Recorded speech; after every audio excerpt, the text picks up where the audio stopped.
Guarantee ఇచ్చే బాధ్యత నాది నాది నాది అని మరొక్కసారి మీ అందరికీ హామీ ఇస్తున్నా.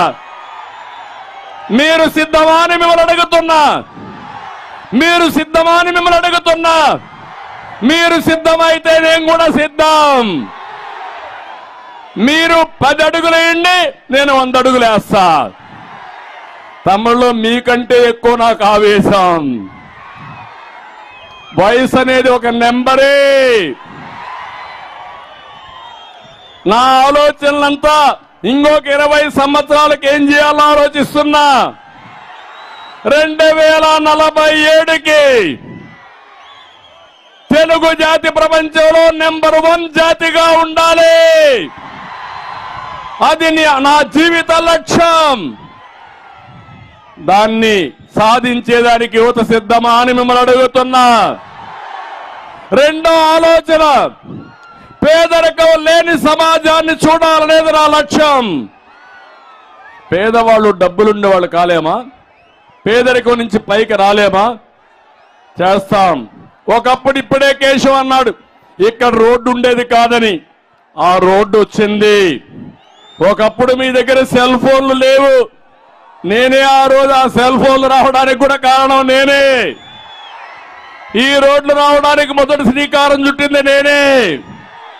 ఇప్పుడు చెప్తున్నా, ఈ దేశంలో ప్రత్యేకంగా తెలుగు జాతిలో పేదరికం లేకుండా చూడాలనేది నా జీవితాశయం. తప్పకుండా సాధిస్తా, సహకరిస్తామని గట్టిగా నినదించమని మిమ్మల్ని అందరినీ కోరుతున్నా.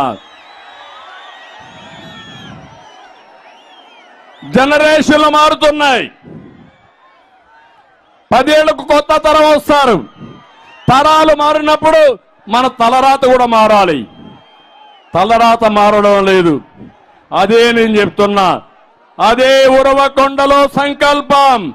మళ్ళా తెలుగు జాతిలో ఎవ్వరూ పేదవాళ్ళు లేకుండా అందరినీ పేదరికం నుంచి పైకి తీసుకొచ్చే బాధ్యత.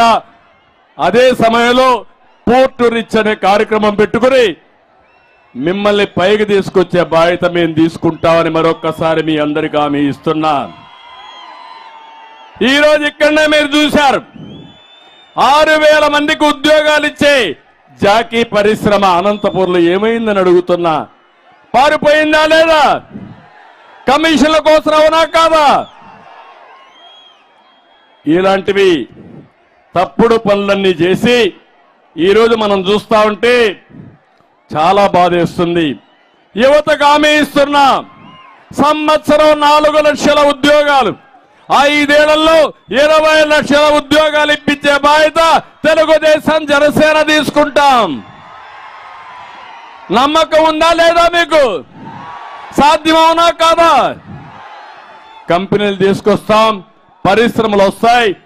ఇంటి దగ్గర కూర్చొని వర్క్ ఫ్రమ్ హోమ్, మీ ఇంటి దగ్గర కూర్చొని దర్జాగా ప్రపంచం మొత్తం పనిచేసే కార్యక్రమానికి శ్రీకారం చుడతా.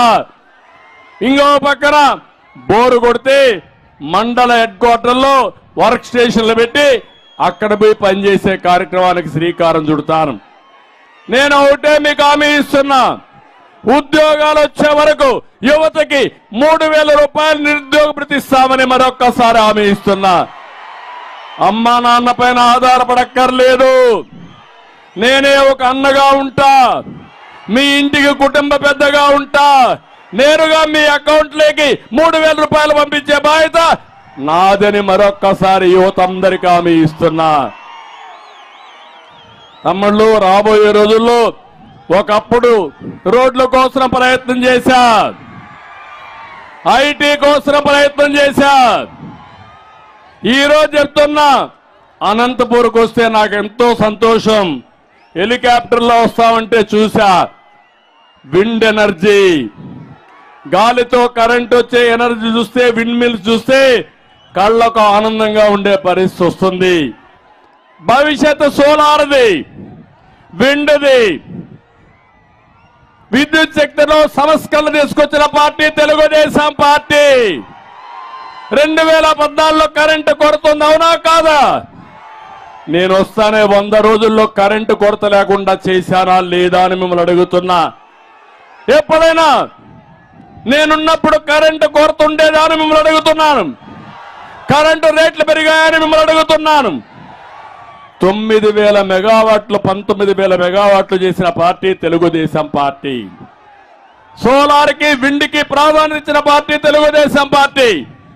నేను ఆ రోజు ఒక మాట చెప్పాను, అవసరమైతే కరెంటు ఛార్జీలు తగ్గిస్తాం కానీ కరెంటు ఛార్జీలు పెంచమని చెప్పిన పార్టీ తెలుగుదేశం పార్టీ.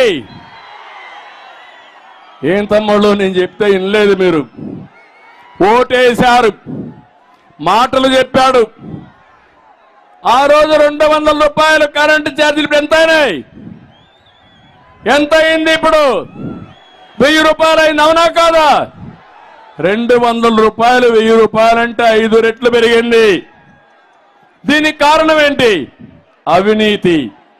9 సార్లు కరెంటు ఛార్జీలు పెరిగాయి. 56,000 కోట్ల రూపాయలు కరెంటు ఛార్జీలు పెంచి పేదవాళ్ళ పొట్టగొట్టిన వ్యక్తి ఈ జగన్మోహన్ రెడ్డి అని చెప్పి కూడా నేను మీకు తెలియజేస్తున్నా. నేను మిమ్మల్ని అందరినీ ఒకటే కోరుతున్నా, అన్నీ కూడా రివర్స్ పాలన అవుతుంది.